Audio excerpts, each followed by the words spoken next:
Latar belakang, di perusahaan FMCG, sinkronisasi data antara admin produksi dan divisi warehouse gudang sangat penting untuk memastikan akurasi stok barang jadi dan bahan baku. Admin bertugas mencatat hasil produksi dan memasukkannya ke sistem ERP, sedangkan warehouse bertugas menerima fisik barang serta mencatat keluar masuk barang ke sistem yang sama. Ketidaksesuaian data dapat menyebabkan berbagai kesalahan operasional.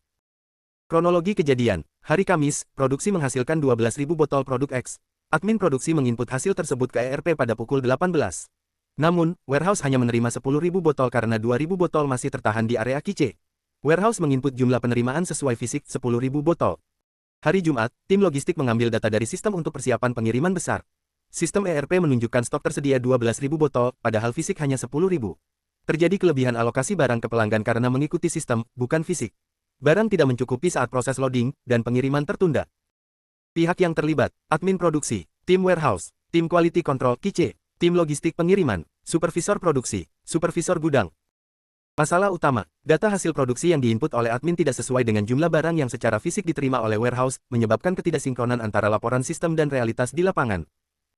Dampak terhadap perusahaan, pengiriman ke pelanggan tertunda akibat stok tidak sesuai kenyataan, meningkatnya risiko klaim dan komplain dari pelanggan, reputasi perusahaan terganggu akibat ketidaktepatan pengiriman, menurunnya kepercayaan internal antar divisi, potensi pemborosan waktu dan biaya akibat koreksi data dan penjadwalan ulang.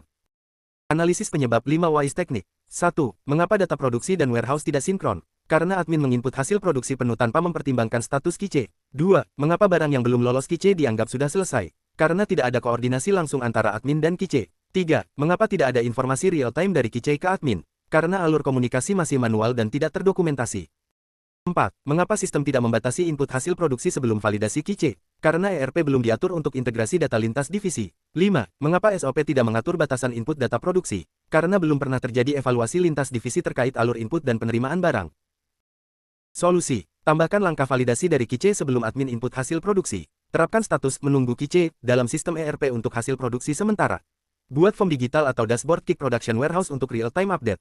Tingkatkan koordinasi antar divisi melalui briefing harian atau grup komunikasi. Lakukan rekonsiliasi data harian antara admin dan warehouse.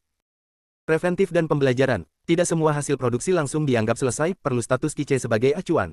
Komunikasi lintas divisi tidak boleh hanya bergantung pada individu, tapi perlu sistem dan SOP pendukung. Implementasi sistem ERP yang mencerminkan proses aktual di lapangan penting untuk mencegah ketidaksesuaian. Evaluasi alur kerja antar divisi secara berkala dapat membantu mencegah masalah serupa. Budayakan cross-check dan pelaporan status fisik harian antar divisi sebagai bentuk kontrol internal.